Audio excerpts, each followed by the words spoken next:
we'll just wait maybe like a couple more minutes. People are still coming from their last class.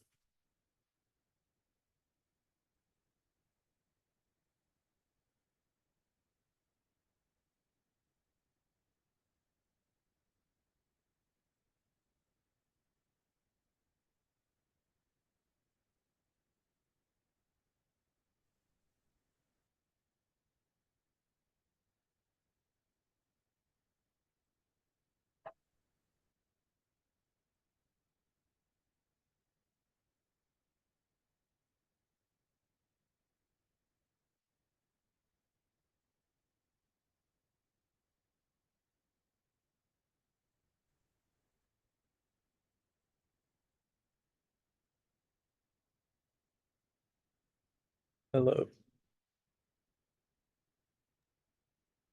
Hello.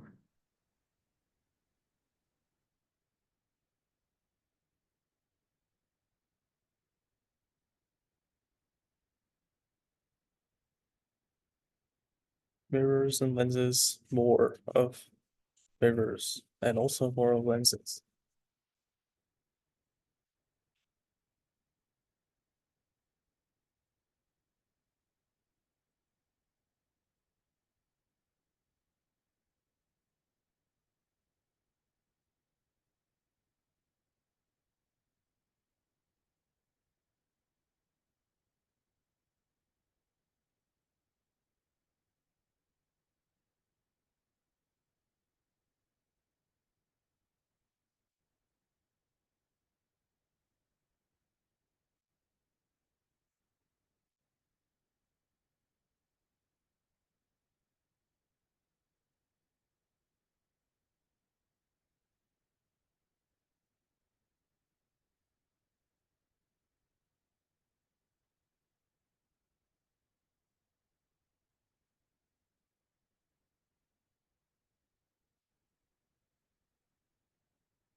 So how's everyone's first week at camp?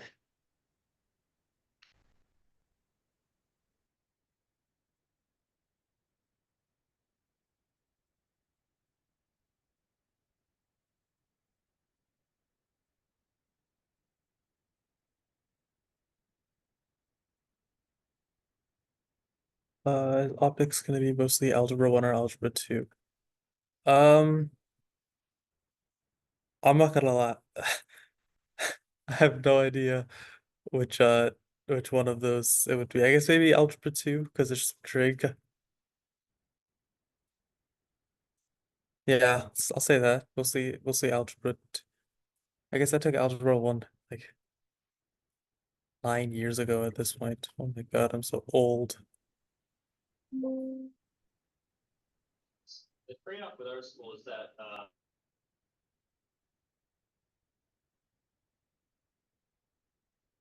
Yeah, nice. I don't know what you said though.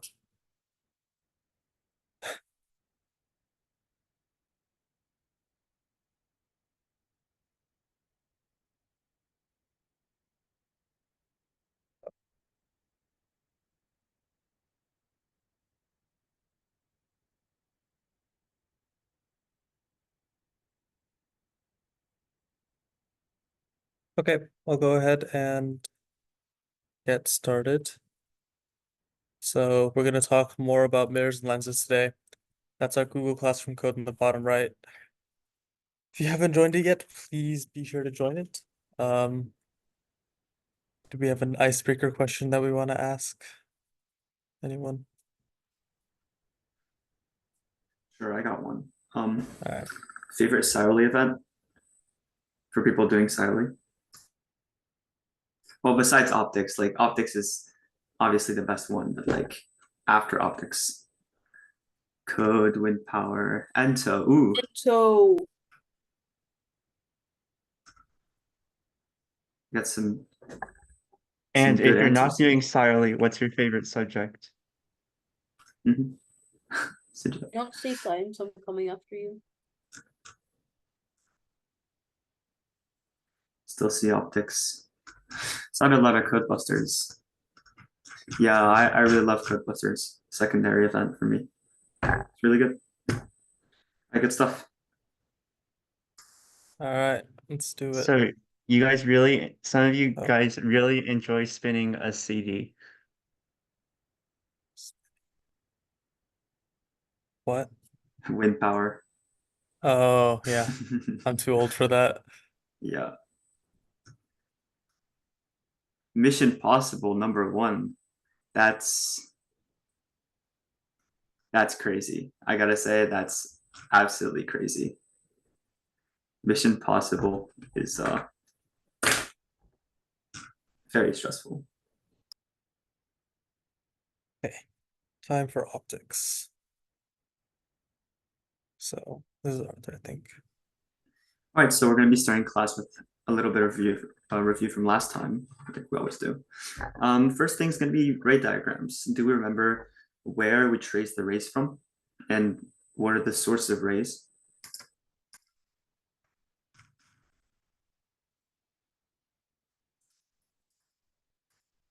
Not exactly, Noah. A virtual image is not really a source of rays. What do we call an actual source of rays that exists? So it's the object. And more often than not, when we start a lens system, object is going to be real or virtual. Yeah, exactly. It's going to be real because it actually exists. Now, the lenses can produce virtual images or real images depending on where the object is, and we'll see more of that later. So the ray receivers, do you remember what that's called?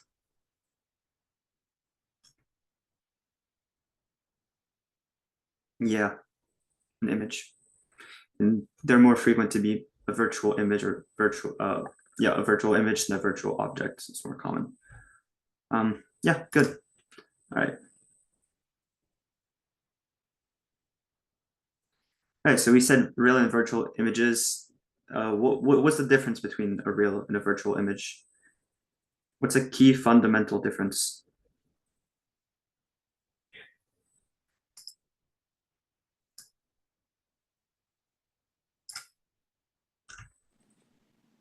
If we think about it in terms of light rays, what makes a real image? It's, yeah. So Ishan said something good. So a real image, you can actually, rephrasing that, it's a real image, you can actually put a film there and see an image, whereas a virtual image doesn't actually exist.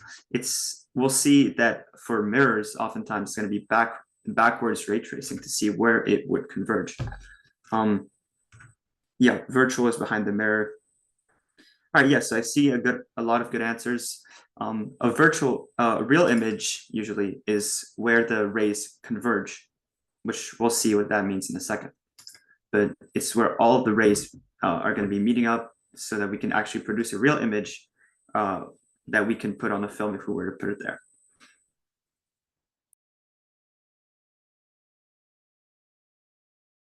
All right, so any questions about the review content from last time?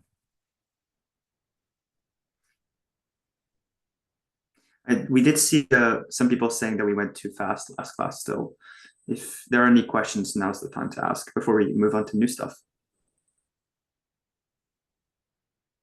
Feel free to speak up or leave it in chat.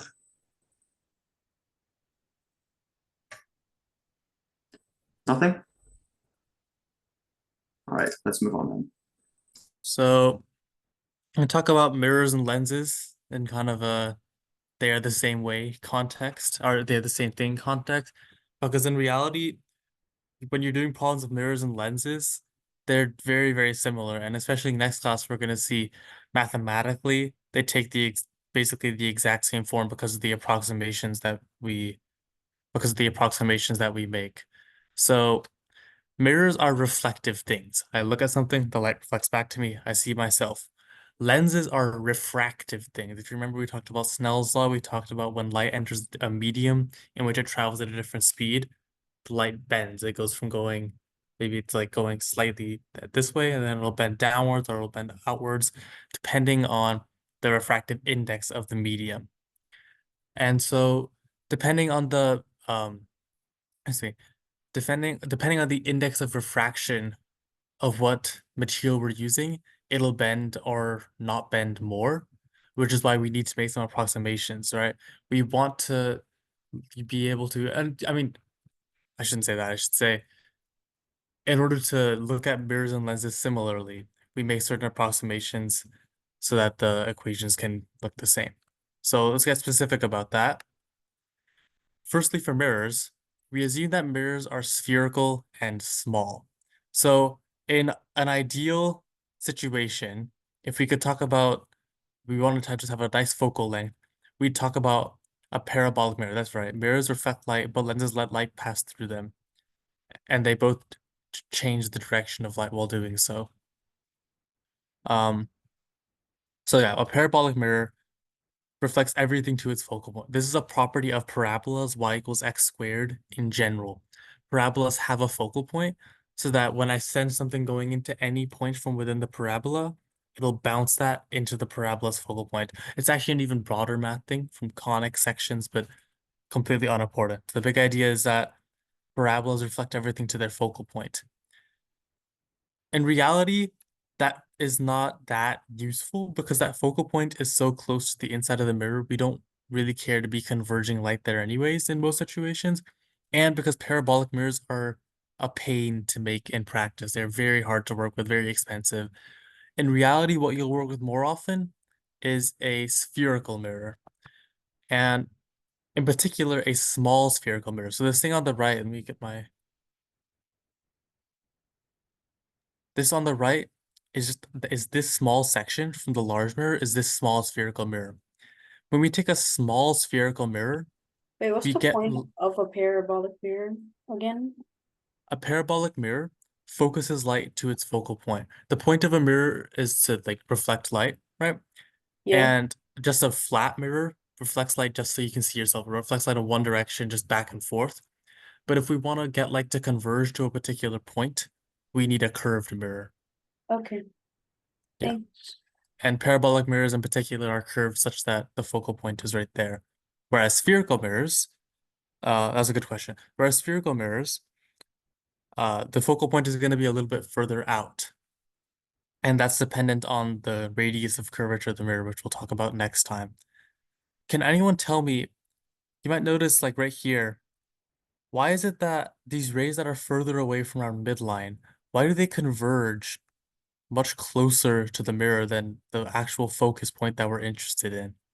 And more specifically, why is it that making it small lets the rays converge to that focus point?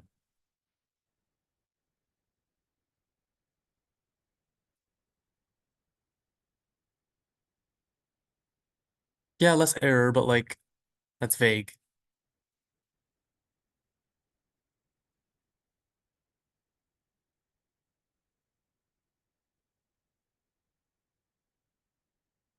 Yeah, so these are all good ideas. The question was why is it that having a small spherical mirror actually lets light go to this focus point, whereas a large mirror has some of the light go right here? It's kind of a mathy question more so than actually just yeah, the big idea would be less curvature. It is no well, it's not so much less light as reflecting because you're still adding in you're still having the same amount, I can't use the word flux. You still have the same amount of light going in. It's the same amount of light. Think about how much a spherical mirror looks like a parabolic mirror. That's exactly it. So oh well, it's Luke. That's why it was exactly it. Okay. So the point is, I'll get on with it, is that as we get closer and closer to this central line, we start to get closer and closer to a parabolic mirror itself. This actually has something to do with pretty interesting thing in calculus called a Taylor series, and the fact that we can approximate this better with the Taylor series. But really what it's saying is if we don't ignore all the dumb math that no one cares about, so we're saying right here, is we just need it to be small so that these angles are approximately equal to their own sine. Our sine of theta equals theta. Okay, that's the big approximation that physicists love to make. Some of physics doesn't even work if we don't make the small angle approximation, and that's what's going on here. So if you don't understand why, that's not a big problem. It is a little bit of math. The point is we need small spherical mirrors in order to have converging light to a focal point. And that's what we'll be working with, small spherical mirrors. Lenses, on the other hand, we also assume that they're spherical, but we also have to assume that they are thin. So the thin lens assumption is also a little bit of like mathematical machinery, but the main point is so that when we refract light through here, we can treat all the rays that are refracting somewhat equally. I think we probably will actually talk about thick lenses at some point because that's not really calculus, it's just like a lot of diagrams and it looks weird. But um can I stupid zoom. You can see on this one right here. The way a lens works is still by refracting light. Even if in this diagram it looks like, oh, it bends once, but then when it exits, it doesn't really bend again. It does bend again. And the point of having a thin lens is that we can make approximations about that bend so that it converges to a focal point in the same way that the mirrors did on the previous slide. And on the left right here, I have an example of that. You have an object, and remember how we drew objects and drew ray diagrams for objects. We take only the bounding parts of the object. So from the tip of the object, we drew one ray going through the lens.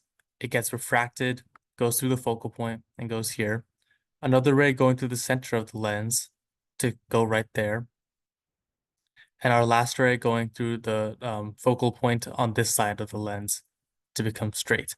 And this is actually a property of this particular converging lens. We'll talk more about that also next class. So I will leave it at that. But the main thing I want to highlight here is that we're making similar approximations for mirrors and lenses. We need them both to be spherical. We need one to be small. We need one to be thin. And we need and they end up giving us similar results. We have the same focal points. We have the same image heights eventually. So they all work similarly. And I might be dumb because I made these slides and I forgot that I asked this question. So, but regardless, I'll still ask. What are some similarities between the mirror diagram and the lens diagram on the bottom right here?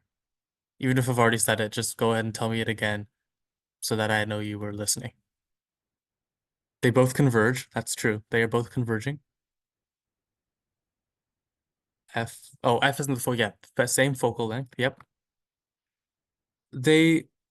So you want to be careful when you're saying bend light. Lenses definitely bend light. They refract and then they cause that light to bend. But I wouldn't necessarily say a mirror bends light so much as it just bounces off and the direction changes. But that doesn't really matter. I think you had the right idea. Um, both images are inverted. Yep, both images are inverted. Another good point. And yeah, can someone tell me what are the three rays that I'm using here? Because you see on both these diagrams, I drew three rays, and they're actually the same three rays. What are the three rays? One of them, so let's first establish they're all from our object. We start from the tip of the object. One of them goes to the focal point. That's true. And you can see that's ray number 3 on the right here for this. Ray number 3 goes to the focal point. Ray number 3 goes to the focal point. One goes to the middle. Yep, the middle as in the middle of our optical device. So that's a lens or a mirror. So that's ray number 2. It's going to go from the object to the middle. And then not top of lens. So I'm really glad you said that because that's a misconception that some people have when they're drawing diagrams. When you're drawing that top ray, you're drawing it to be parallel. That's exactly right, Noah. You're drawing it to be parallel to the middle axis, or what's called the principal axis of your optical system. And in reality, for any situation with mirrors and lenses, you only need these three rays to fully describe what's going on. Maybe you need maybe your object is it has like it's three-dimensional, or maybe you need some more to describe the bounds of your object. But from any given point on an object to describe the convergence to describe where it converges or where it diverges from, you need the ray that's parallel to your axis, a ray that goes through the focal point and through the center of your optical device. That's a very important concept in ray diagramming. And it's I mean, when I was grading optics tests for Sally this last year, admittedly not at national competitions, I would see so many teams just like draw 20 rays on their diagram and half them are completely irrelevant. You don't want to be doing that. And even outside of Sally, it just you will have a much easier time performing analysis of an optical system if you remember those three rays are what you want to draw. And it makes sense. I mean, like what else really would you draw? There's not much else information to be contained. So, yeah. And then the big idea that we'll talk about next time is that mirrors and lenses obey the same equations, right? That's the really nice fact about them. So I think this is not me to talk about this one. Yeah, right. So let's look at the actual mirrors and lenses here. Can we identify which ones are the converging lenses? Which one's the converging lens, diverging lens, converging mirror, and diverging mirror?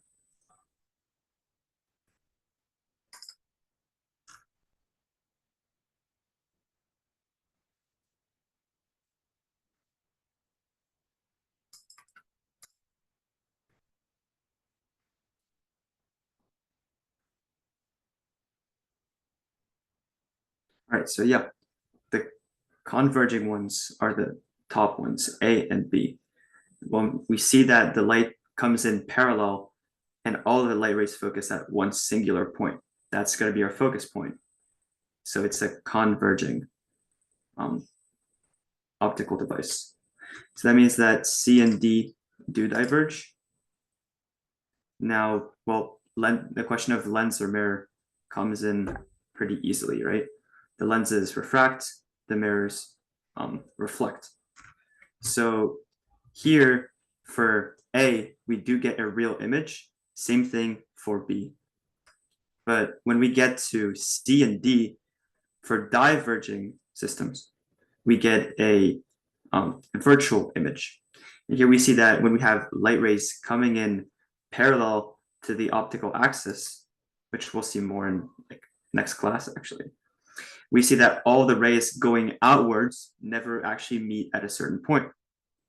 So that is why we have a virtual image on the other side, on the side where it comes from, because anyone seeing those rays would think that there is, anyone seeing the diverging rays on the other side would think that there's an image at that point, but there isn't actually, because it's just backwards ray tracing, right? Same thing for D. The rays diverge when they reflect off, and they never actually meet at a single point. But when we do the backwards ray tracing, we see that they do actually meet, like theoretically, they do actually come from that point. So it's a virtual image because it's not, the rays never actually converge.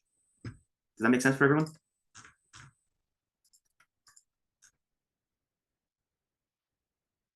Diverging virtual image. That's the general rule of thumb. All right, so I encourage you to pull out pen and paper here. So we're going to draw our first ray diagram. Draw 4 rays to describe the image. And this is going to be a converging mirror.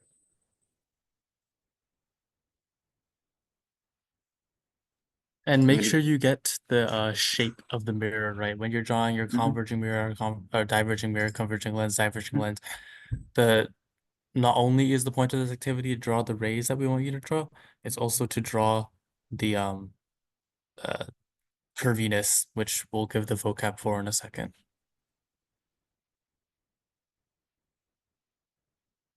So again, do take time to remember which are the rays that we'll be looking at, because we only really need 3. Here you can draw a 4th one because it's a mirror. You can't always do that with the lens, for example, because hint, it has to do with the reflection.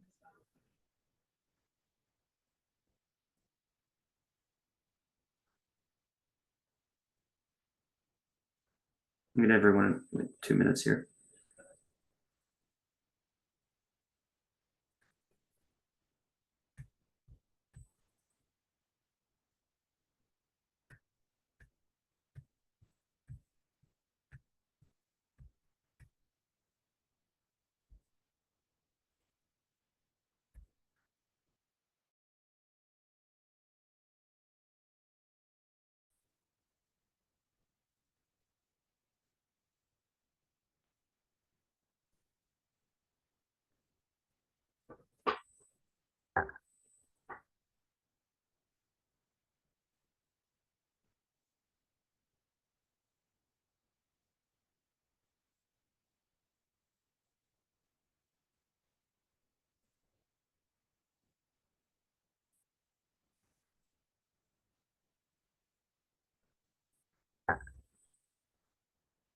All right, let's wait 1 more minute for everyone to keep doing this. Finish up. Remember, you only need to draw 3 or 4 rays in this case for number 1.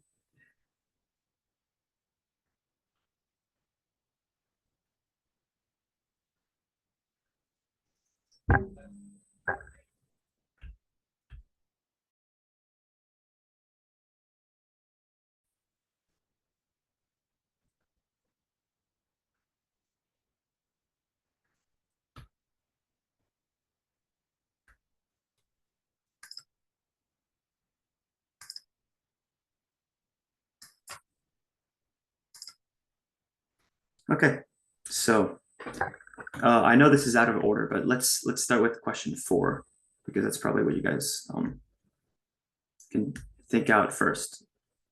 Here in this box, is there a lens or a mirror? Knowing that this is the object and this is the image.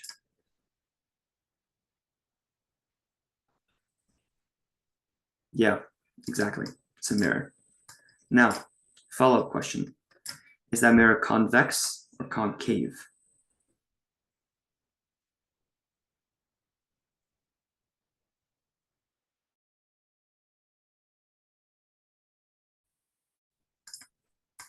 Yep, exactly. It's going to be concave, like this. So that all the light, that is a terrible light ray, but you get the point, right? I can't draw on computer. Going through there. That's essentially what's going to happen. Here, can we uncover the... Oh, is there a slides animation? Yeah, there we go. So we have our big converging mirror. Let's look at through all the steps for this question. So the 4 rays to describe the optical system of the converging mirror here. First thing we have is the ray that is parallel to the axis, which is right here. This is the axis. Parallel, and then it goes through the focal point right here.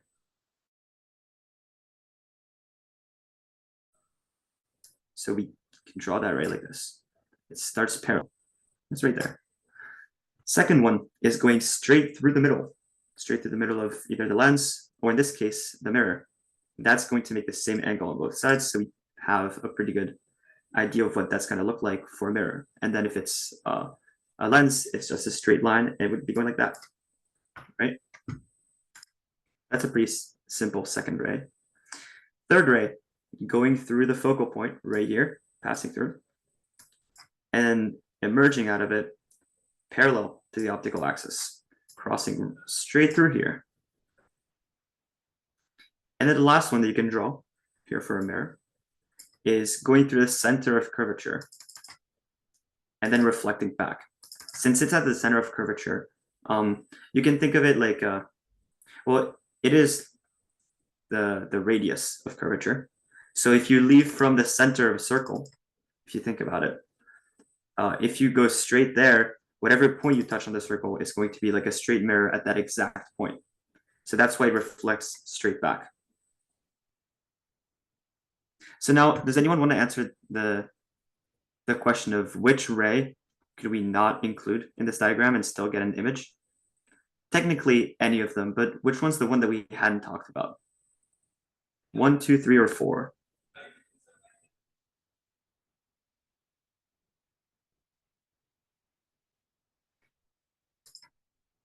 Right. I see 4 because that's, yeah. So the answer is the third one that we talked about in the fourth, as the fourth ray. This one is going through the center of curvature. That's not doable with a lens, right? Because it passes the center of curvature of the mirror, and usually the lens won't be that big. But here it's a mirror, that's why it's reflected straight. And so yeah, we can use that ray. We don't actually need it.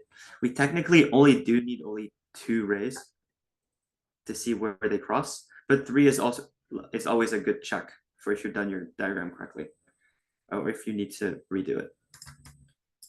So if we had here, instead of a converging mirror, if we had a, say, a convex lens, I'm gonna try my best to draw a lens. How would this change? Well, the focal point would be the same on the other side. Just switch over on my screen, right? This would bend the light, and the object would appear on the same place down there.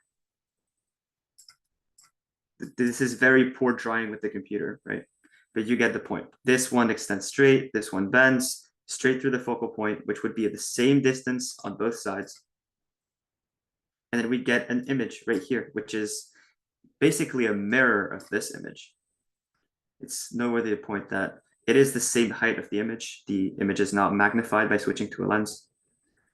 Now, if we had a converging mirror, a diverging mirror instead, let's think about that for a second. What would happen if we had a diverging mirror?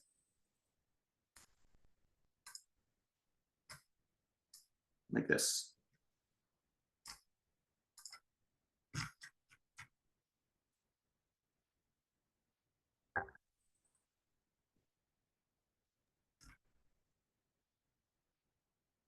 That's true. It would be a virtual image.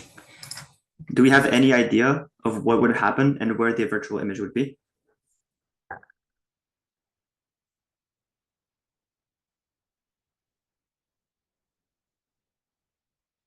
So the other one was inverted for the actual lens. Here it's still going to be upwards. What's going to happen if we look at this first ray, it's going to hit this mirror. This mirror is not going to reflect it that way. Instead, it's going to reflect it outwards. And so we can use the backwards ray tracing to find where the image would be. Again, excuse my computer drawing skills. They're not very good, but you get the point. If this was a little bit more straight and better, it's still going to be the same image height because they obey the same equations, and we're not changing any of the parameters for the optical system. The object is still at the same place, and the focal point and the center of curvature are still the same place too. So none of our values actually change, just the location of the image.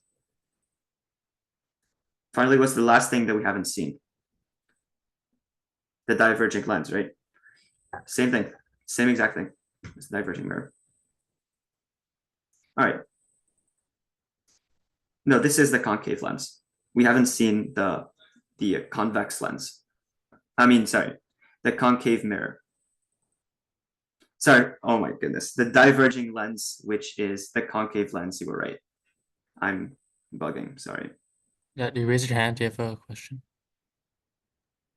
Yeah, so what you're saying is, okay, right now in the image is a concave mirror or a converging mirror. Mhm. If you like took this and spun it around, like there's backing on the other side, you have a diverging mirror, or a convex mirror. Mhm. So was it the lens that looks kind of like an eye on its side would do the exact same thing as the mirror? You said? I'm not sure. Sorry, Like, What do you mean? You're kind of getting me confused on like the this? mirror versus lens shape. All right, so Yeah, it would Let- refract, yeah. but I'm like I'm very Let's- confused on like how this is. Here. Let me I'll try to draw on the side or wherever I can draw. I think So- it may help to see the next slide to show you the Mhm. shapes. Yeah. So Let's- let's Okay. come let's back go to to this the next diagram slide. and then And we'll come back to it. I can't. This one. Maybe. All right, so here, which one's the converging mirror and which one's the diverging mirror?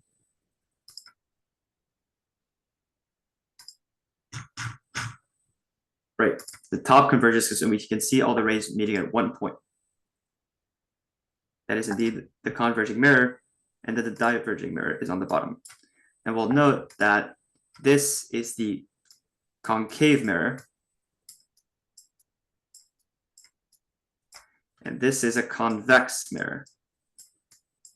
And I think what was making confusion last time on the last slide is that for mirrors, concave converges and convex diverges, but for lenses, it's the opposite. The convex lens converges and the concave lens diverges. It's actually flipped, which one diverges and which one converges. It's very important. Does that clarify? The last slide. Yeah. All right, yeah. And we can see all the lenses and mirrors, right? So this is the top one's the convex lens, which gets all of the rays focused at one point, so it's converging. One thing to note is that for a converging lens, it takes rays that are parallel or from an object infinitely far away, and it focuses them at the focus point. And if you put an object at the focus point, it's going to undo that process. So it's going to make rays that are parallel to the optical axis, and which makes an image infinitely far away if you put it exactly on the focus point. So this is, we can think of it as object, we'll just call it O for now, is infinitely far away. And here the image I is infinitely far away. And then here, it's not exactly the same for concave lenses because they make an image at the focal point here when we have rays that enter parallel to the optical axis. They make it at the focal point on the same exact side. Here, for the converging lens, it makes an image on the opposite side of the lens. On the concave lens, it makes a virtual image on the same side. Usually you have for lenses, when the image is on the same size as the same side as the rays, on the same side where the rays come from, it's going to be a virtual image, and when it's on the other side, it's going to be a real image because it refracted properly. And then here, diverging lens, same thing. If you have rays coming in and bending seemingly towards one point, it's going to put them back parallel, infinitely far away. Does that make sense? Yeah. Good trick for remembering which one's concave is like a cave. You can think about it that way. That's the way I remember it. Like this. It makes like a cave that you can enter. Nice. Good trick. Does this make sense for everyone? Yes. Yeah, it's like a joke, but like legitimately, it's a good advice for remembering which one's concave and which one's convex. All right, well, here's the attendance code, and now we're gonna play Scribble.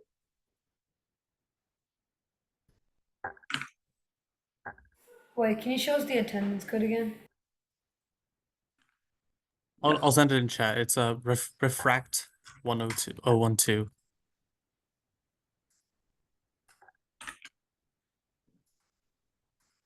Okay. That's crazy. Take the code and leave. That's actually kind of crazy. Oh well, their loss. They gotta make the most of their time. Yeah. All right, well, let me send the Scribble link in chat for those of you who stayed here and then leave straight after the code.